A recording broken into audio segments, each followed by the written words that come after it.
Welcome to the Wise Owl Knits Fibercast. I'm your host, Cheryl Beckrich, and I'm so happy to have you here with me today. Today I am wearing my cable Swoncho. This is a pattern that I did a couple years ago.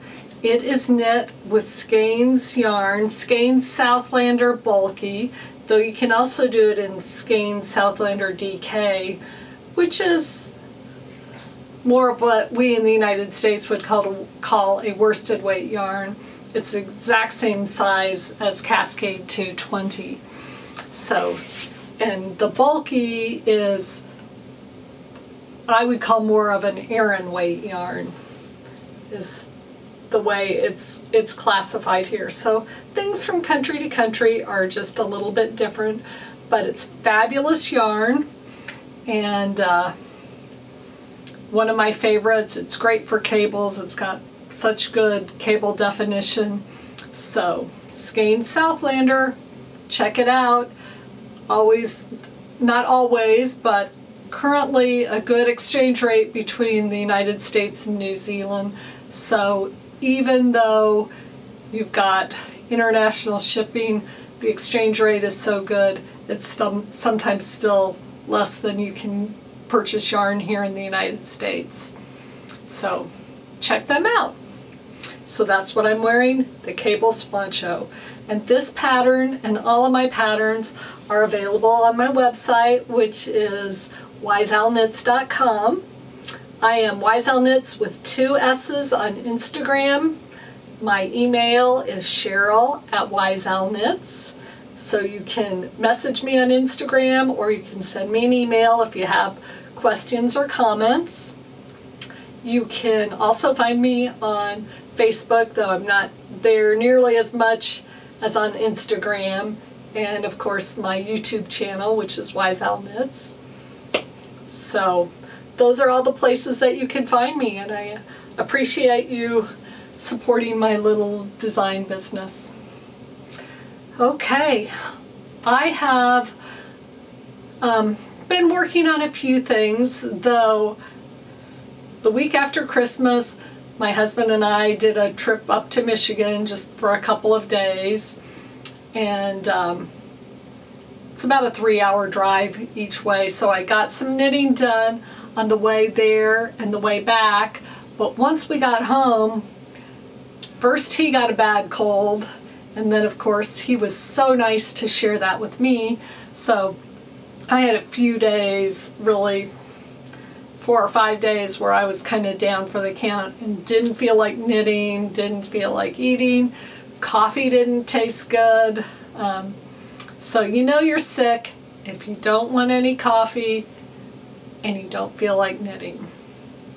But on the way up to Michigan, I did work on this baby blanket. I know I've shown this a few times, but I'm getting a little bit further. And this is the same cable pattern as the Solomon Poncho. So it's a pattern that I know pretty well, though I miscrossed a cable right down here. I have a marker on there.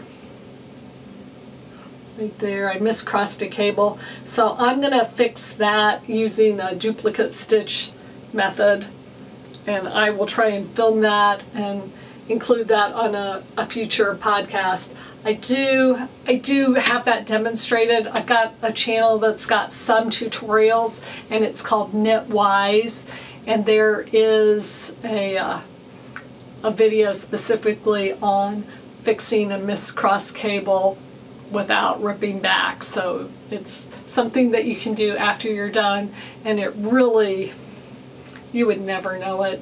You would never know you made a mistake. So it's kind of a cool method. So check that out on my Knitwise tutorials. Besides that, I have knit a little bit on my Solomon Poncho for the Solomon Poncho Knit Along, but I think I've only gotten 1 repeat. I'm just starting the 2nd repeat on that. So once I get this baby blanket done, then I'll hit that a little bit harder. Other than that, I've mainly been working on my circular sock machine. And I made 11 pairs of socks for my immediate family for Christmas. So each of the kids got 3 pairs of socks, one of which was a Christmas sock, and my husband got 2 pairs of socks, one of which was a Christmas sock. And then I had Christmas socks too, but I didn't count that in the 11. So that would be 12. But I had already had mine ahead of time, and I didn't really get those as a Christmas present. So 11 pairs of socks. And then I also gave my siblings and my husband's siblings and all the in-laws an order form so that they could order some socks. And I figured if they really wanted socks, they would order some, and I would know they wanted them. And if they didn't want them, or thought it was kind of silly, that they wouldn't order any, and I wouldn't be making some for somebody who didn't appreciate it. So it may not work out that way, but that was my thought process. So the only order form that I've gotten so far is from my sister and brother-in-law. So these are for my sister Mary. The order form asks obviously their name, what size shoe they wore, whether they wanted a long cuff or a shorter cuff, and whether they wanted bright colors or something a little more subdued. So these are my brother-in-law's, and he picked the more subdued, so hopefully this isn't too bright for him, but I think it'll be okay. My feeling, and since I've only gotten one family's worth of socks so far, I think the women are all going to want something bright. There might be a couple of guys that want something bright, but probably most of them will want something a little more neutral. So we'll see how that works out. Then I've also made all these tubes, and I Kitchenered the ends together, and they are KALs. Some of them have a twist in them. I tried to put a twist in all of them, but there was one that didn't work out that way. But they're KALs, and these are gifts that I'm taking up to my quilting weekend, so all of the girls can choose which one they want.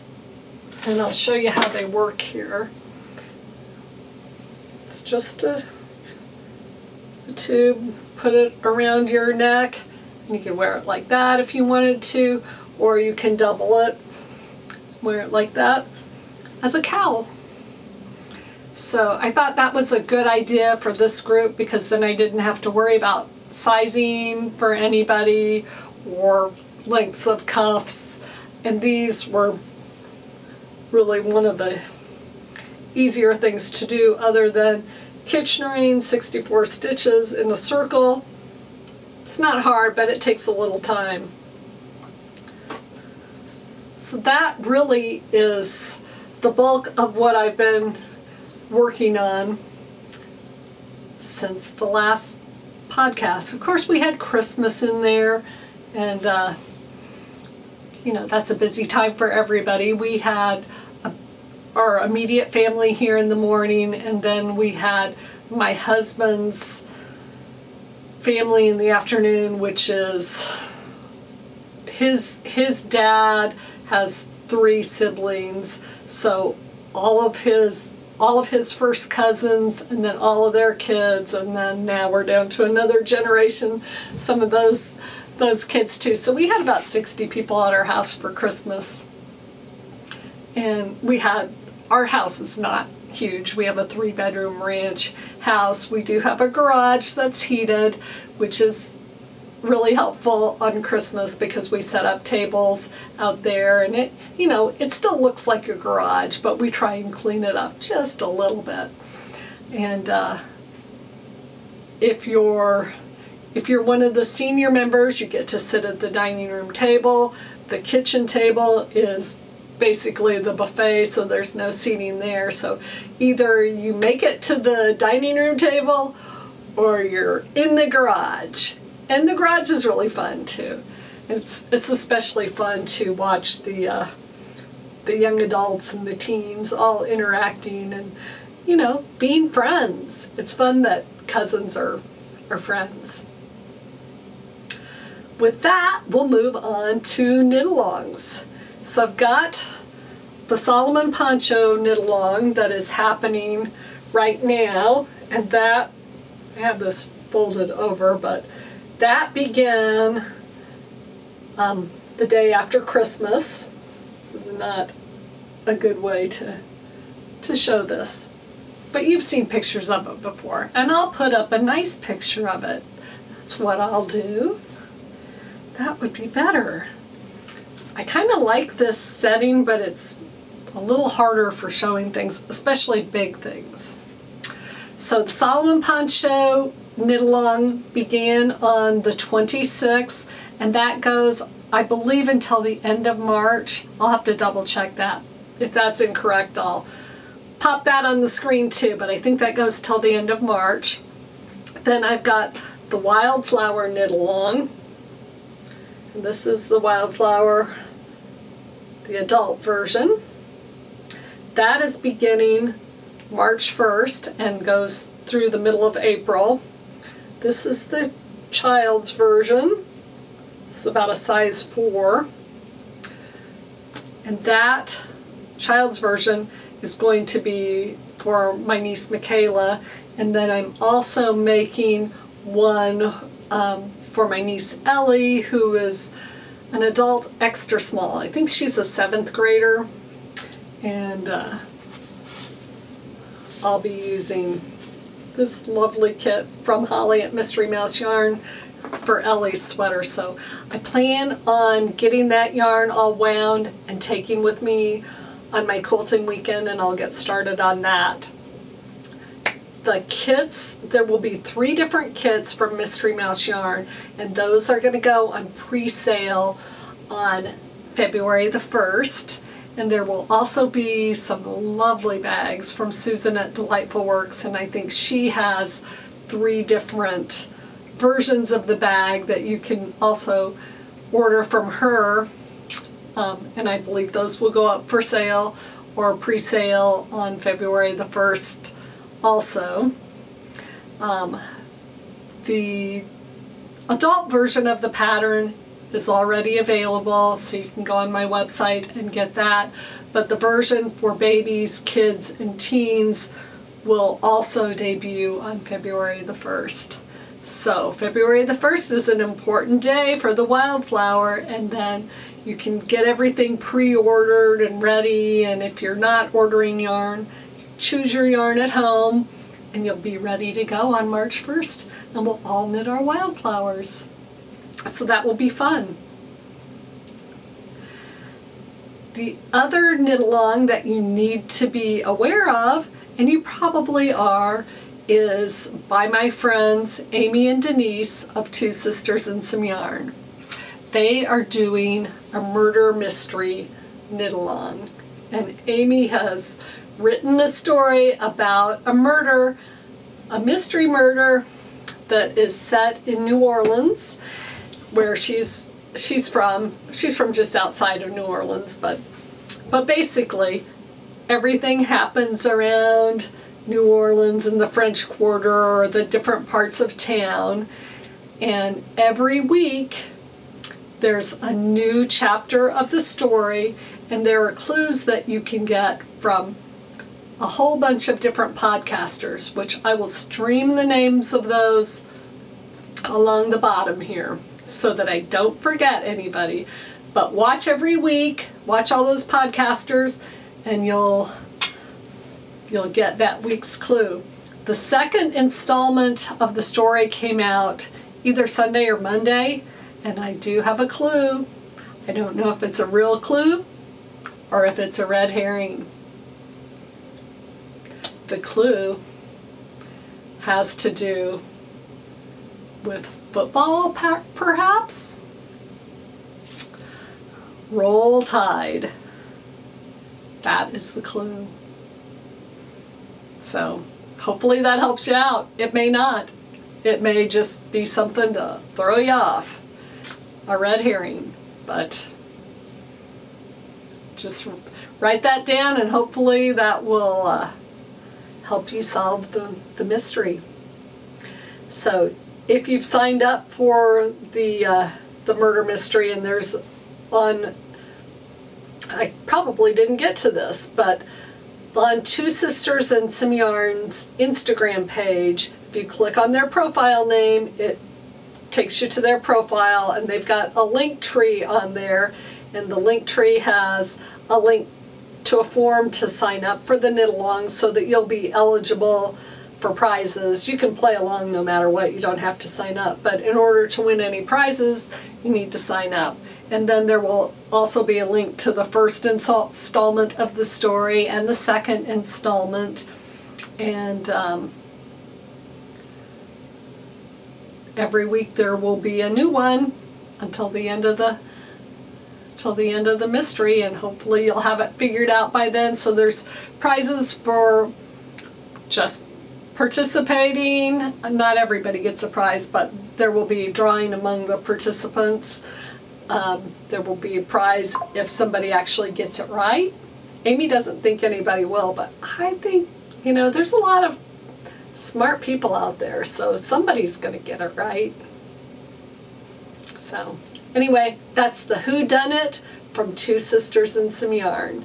It's kind of a fun little knit along, so hopefully you guys will play along and win some prizes and have some fun along the way. The only other thing that I have right now is the Keeping Time sweater. I just wanted to let you know that it is officially released. It is available on my website, and it is also available now on Ravelry. It probably will be on Lovecrafts at some point, but I haven't gotten it on there yet. So the Keeping Time sweater, a really fun two-color, I mean, 2 colors at a time. It's obviously there's more than 2 colors in here. This version is done with 3 colors, and the pink and blue actually has 4 colors, so 2 light and 2 dark.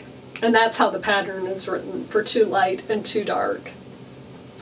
But it's color work where you're only using 2 colors at a time, and it's mostly knit one with one color, knit one with the other color, sometimes knit 2 with the other color, but it has short floats, so it's easily doable for somebody who is newer to color work, but there is color work throughout the whole sweater. And you know, a lot of the color work sweaters that you see, there's color work in the yoke, but then once you get beyond the sleeve separation, it's all one color and stockinette. This one is not like that. Color work the whole way. But it's fun, and it's really, really kind of mesmerizing. So anyway, the Keeping Time sweater. Well, here I'm showing it upside down. The Keeping Time sweater, available at wiseowlknits.com. Thank you all so much for watching. Really appreciate you being here. If you haven't seen, I'm doing a series of videos on my learning process on the circular sock machine, so those are all available on my YouTube channel too, and they're on their own playlist. I may eventually make a different channel for the circular sock machine because it's kind of a whole different thing than the hand knitting. Oh, one more thing. An acquisition. This is a little piece that is for winding cones using a drill. So the drill clamps onto this, and then you put a cone on there and you feed the yarn like back and forth as the drill is going around. I can see lots of potential tangled yarns here. I don't know how it's going to work. I haven't tried it yet, but I've seen other people do it on YouTube, and they seem to do it pretty successfully, so I'm hoping I can do it successfully too. So I got that from the Erlbacher Corporation. Even though they probably are like, what is this lady? She keeps ordering stuff. And I don't know what I need. So I order something and then I work a little more and then I figure out, oh, I need this. And then I order again. So they've seen my name come through quite a few times. And perhaps that's normal with people that get machines, that you don't know what you need till you get to a certain point, and then you need something else, and then you need something else, and then you need something else. So if you care to watch those episodes on my channel, they're just it's fun to watch the machine go around and around. It really is a fairly simple machine, but there's a lot of little things that can trip you up along the way. I have not gotten to the ribber yet. I'm working up my courage to give that a try.